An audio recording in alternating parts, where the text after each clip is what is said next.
Hi, Natalia. Hi, Nadia. Hi, everyone. You share the presentation first? Yes, I'll give you the page. I will stop sharing mine. And thank you very much for being here. Thank you for inviting me. And now it's working. Thanks, everyone, to be part of my presentation today. I'm Natalia Fuentes. I'm the Twins Connection co-founder and director.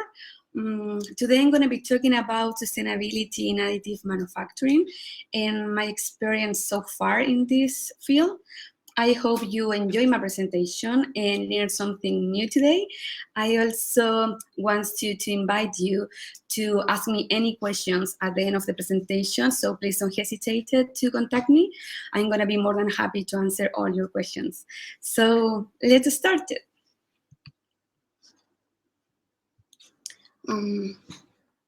What does circular economy mean? Being a circular economy business is about improving in every interaction. It's also improve the land, air, and water, as well as the people we interact with. Multiple businesses are usually involved in designing, making, and selling products. However, it's often the consumer that then that ends up taking responsibility for what happened to that product when it reaches the end of its life.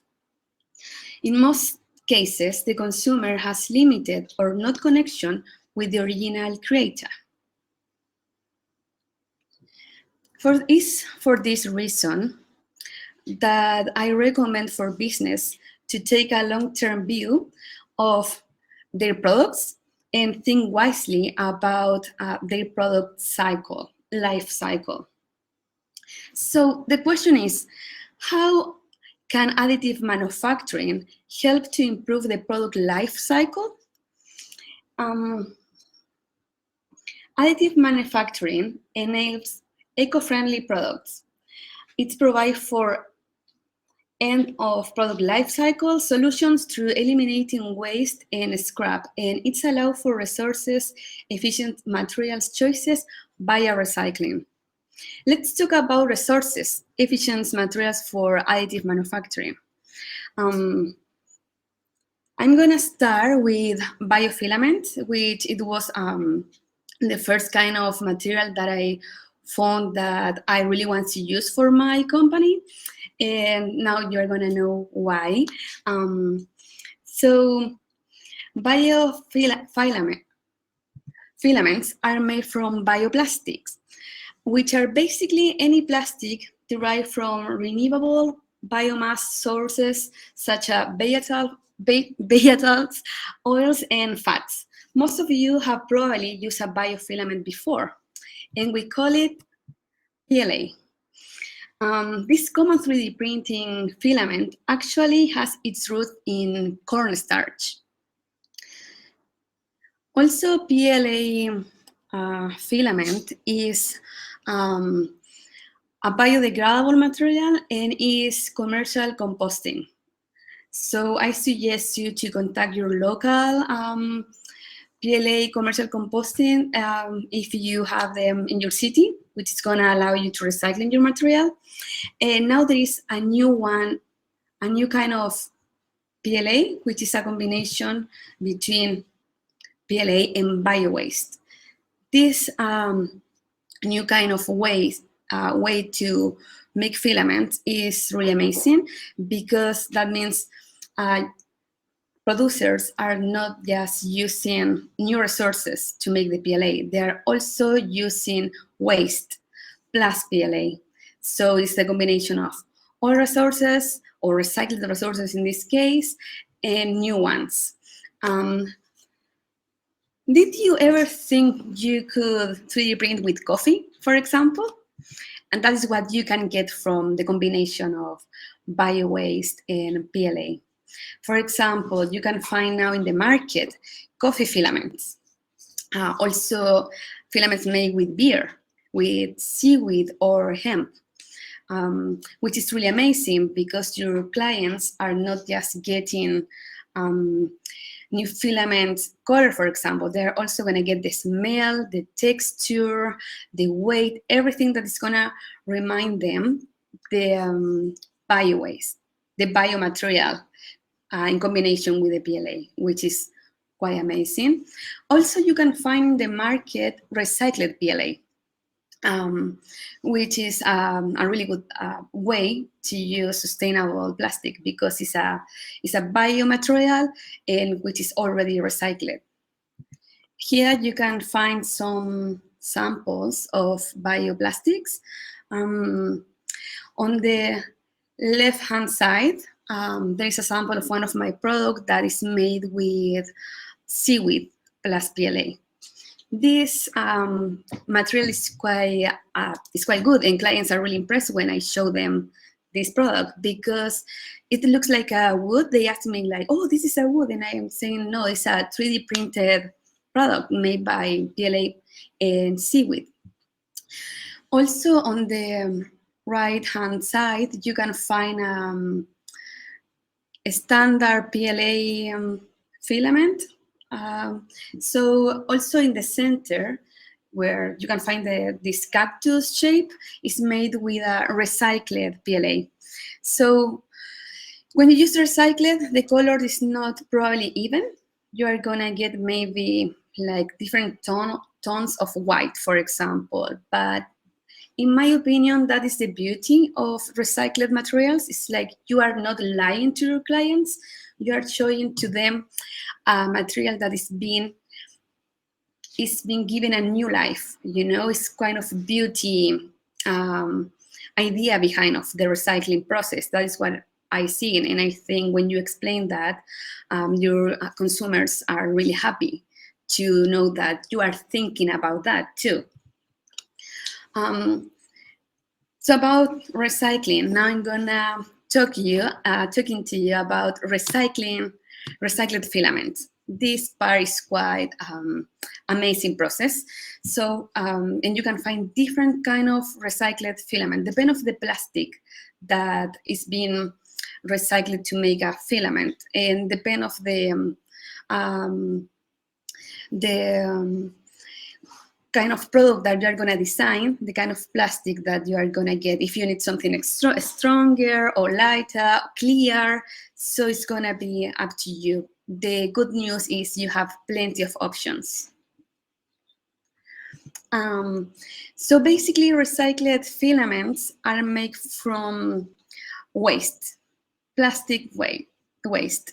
And you can find different kind of filament from recycled plastic, as I said before. So for example, you can find PLA from maybe failed prints, ABS, HIPS, PETG, TPU, and nylon, for names few, because there are a big number now in the market. In this field, in the recycled filament field, you can find different options for you, and I suggest you pick the one that suits you more. For example, you can buy recycled filament directly from a producer, or you can make your own. I recommend to make your own if you are doing testing or prototyping, or if you want to explore more. For example, you can make your own biomaterial with a recycled plastic. For example, if you combine PLA with coffee, as I mentioned before, you're gonna get a coffee filament with the smell of coffee, with the texture of coffee. So your clients are gonna be amused with that. They're gonna say like, "Oh, this smells like a coffee," and you will say, "Yes, I made it with coffee." Also, you can use any kind of dry vegetables or dry fruit with the peel of that. If you dry and combine with that, you're gonna get a new material. So the explore area of the recycled filament is really interesting. And then I'm gonna explain you about how we are doing and running the business here, like in my studio. We are making our own filaments from recycled plastics. Our idea at the beginning was using bio materials, but because of the COVID, we couldn't get them here in New Zealand. I mean, the delay was too long. We couldn't respond in time to our clients, so we were thinking like we should make our own. Plus, we found that in a news that New Zealand from 2018 to 2021 export over 98,000 of plastic to overseas because we are not recycling here locally. So we said like, we are gonna starting to make the change as a studio. We want to make the difference. We want to make this community, this country to start recycling and get everyone involved. We were really passionate about that. And now I'm gonna explain you our process. So we call our project Twins Connection Upcycling Process. The first step was collecting the plastic. So we set up a collection point where our studio is located. And after that, the response was huge.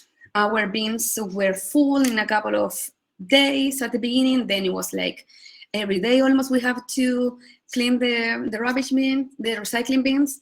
And with that response, we thought we could do better and more. So we start to go to the markets, attending markets in the city, bringing our recycling bins and talk to everyone about our project and how they can get involved.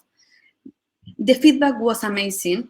So after that, few companies started to be part of the project too, like collaborating with us. As the photo on the left-hand side, you can see a recycling bin located in one office in Christchurch. This is a kitchen company called Misco, so they are helping us to collecting plastic too, and then more companies join us too.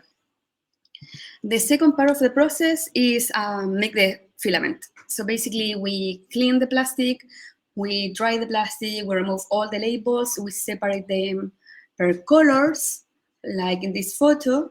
So we separate the colors and we share the plastic.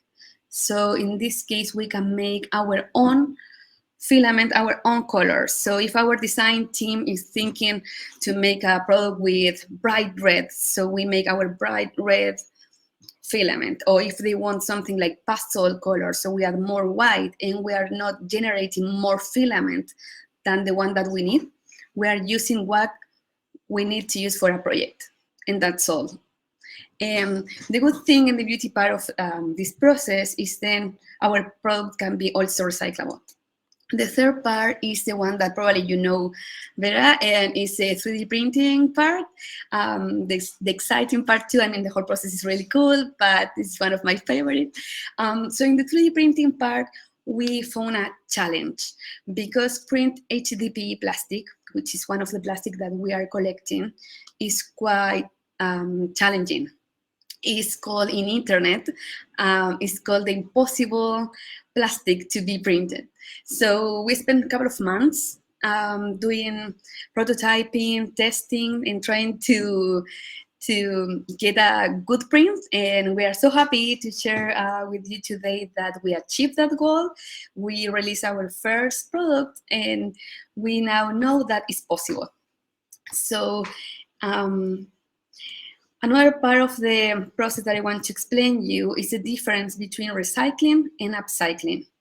Recycling is when you collect your plastic and leave it there for some organizations or your government to recycle your materials. But you never know what is happening with that plastic. Once the plastic leaves your house, you are like, okay, where is it? I hope in a good hands. What we are doing, we are collecting that plastic and showing to our consumer, our clients, this is what we are doing with your waste. And we call it upcycling. This is the beautiful part of this process, like showing to our clients, this is what you get with your effort, after what you've been doing. So now you can see our part of our process. This is when we transform shared plastic into a product. So in this case, our design team asked us for a purple color and kind of pastel too. So we make a combination between white plastic from the milk bottles with red and from the milk cups, and also blue a little bit because we want to get a bright color. So this plastic before was drier, so it's easy to then get the extrusion machine to work. So then here you can find all the colors that we were working on, and depending on what the clients want. So if they want something like bright red, we use just the red from the cups. The good part of this is like we can take the decision of the colors, so we are not wasting materials or our time to bring some materials from overseas, and then we found out that the color, it wasn't the one that we were looking for. So also you can save, your company can save money from that, and you can get really creative. This part is like, it's a combination between design and art, because you can create your own texture, your own colors, different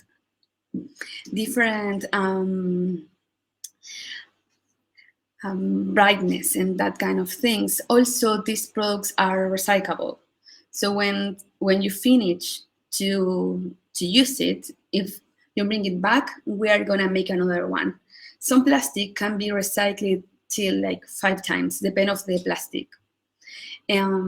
So we suggest you to contact someone in your city who can do that too.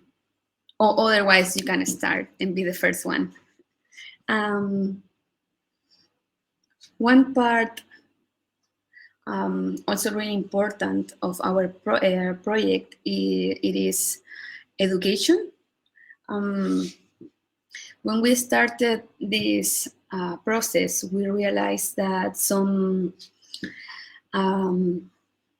people didn't know about what kind of plastic are out there. You know, like what means plastic number 5, number 2. What is the difference between that? Because some of them looks quite similar, and so part of our mission, it was explain them the difference between the plastics, and also showing them something which is really, you can think it's really basic when you are designing, but you can miss something really important, which is locate the number of the plastic in a place or in the size where your clients can actually see it. Sometimes they are like looking for the plastic and they don't know. Sometimes they found the number, and sometimes they found for example, plastic number 2 is also called HDP. In some packagings, you can find number 2, or in some of them, you can find the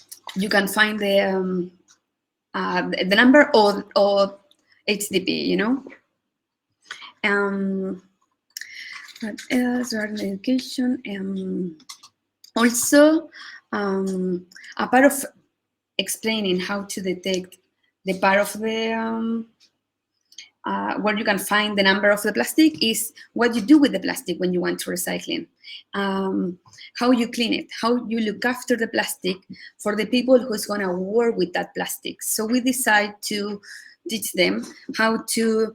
Important is remove the labels, cleaning inside, outside, and when the plastic is clean, you can recycling. That is gonna save a precious time for the people who's working with that, and we really appreciate it.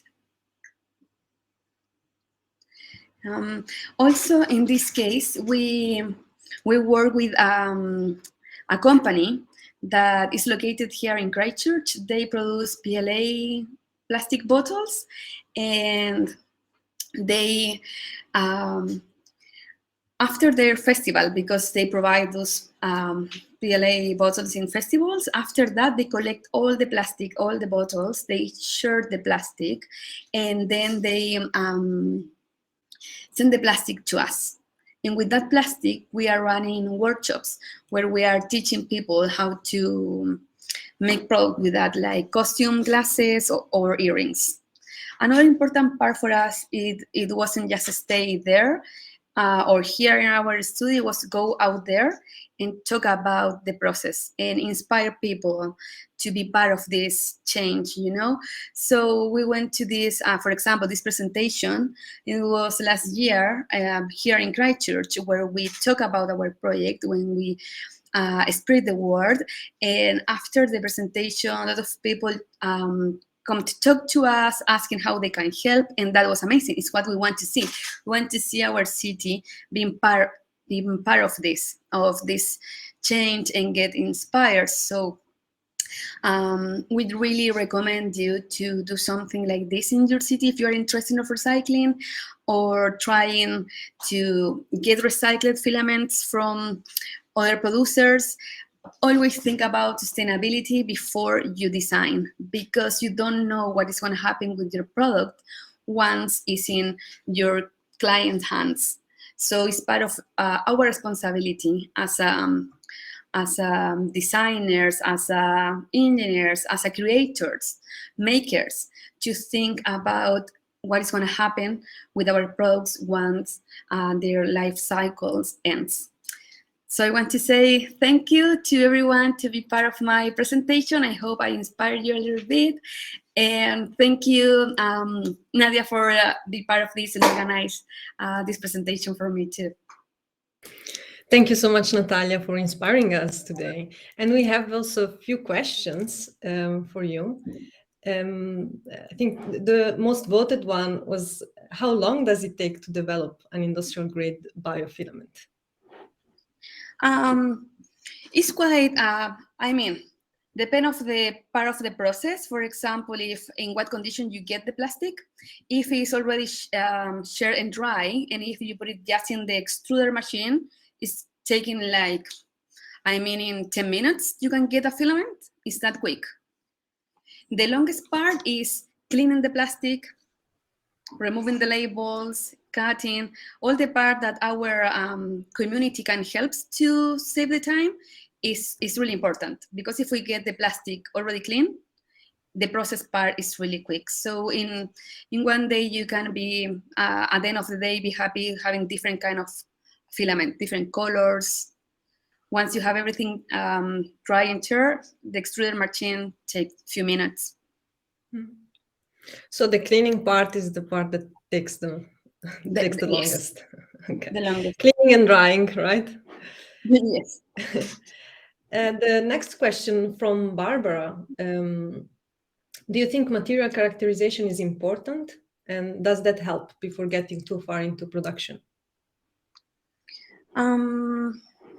Yeah, I think it's important because that, in my opinion, is like one of like the hard part of your product. If you think about, like, I think the material is a main part of the whole product. You know, it's gonna also tell you how long it's gonna take for producing, for make the product and everything. You know. For those who don't know, for material characterization, what do you mean exactly? It's like material characterization could be, what I understand is like the color, the strength, you know, also depend of the strength of the material. If you're gonna mix something that needs to resist waste, you need to think about what kind of plastic you're gonna use. For example, ABS is stronger than PLA. So if you're gonna do something like a structural thing, you need to pick a right kind of plastic. Yeah. By the way, Natalia, you can already stop sharing your screen. I see a map on your screen. 2 more questions. Is there a way to measure how sustainable is a 3D printed product? Sorry, could you repeat the question? I missed it. Yeah. So is there a way to measure how sustainable is a 3D printed product? So, for example, PLA, ABS, TPU. I think this is a more generic question about 3D printing? I think the way that you can measure is maybe taking the weight of the material that you are recycling and then compare that weight with the length of the filament that you can get, for example. So how much of that material are you getting to your production, if you are winning something or not, or if you are helping the environment. So how much, depending on the output from, that's what you mean, right? The output Yes. from what you recycled. Exactly. I hope that answers your question, Andreina. And before we, because we have to go to the next talk, but I want to answer the last question. Is there a way to guarantee the quality of the recycled filament? That's a very good question.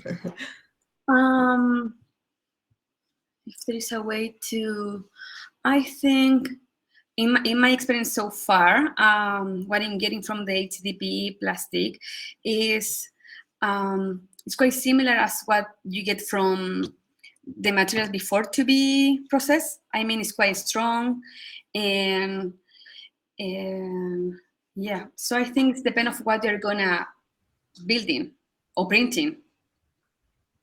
So it's gonna And depend also on if you are making a shoe, for example, you're gonna need to be maybe giving to your consumer for a couple of months to testing. So always is testing first with your clients, having like a testing team, and after that you will know. But depend of the product that you are designing and also the plastic. Exactly, the plastic that you want to recycle. You wanted to recycle, yes, because PLA is totally different as HDPE. PLA, for example, is quite rigid, and HDPE is flexible. So, like, you can make different things with the plastic. It's not depend of what you are making. Thank you so much, Natalia. And this was the last question. And thank you for being here. And looking forward to, again, next year having you here. Have a great evening in your case in New Zealand.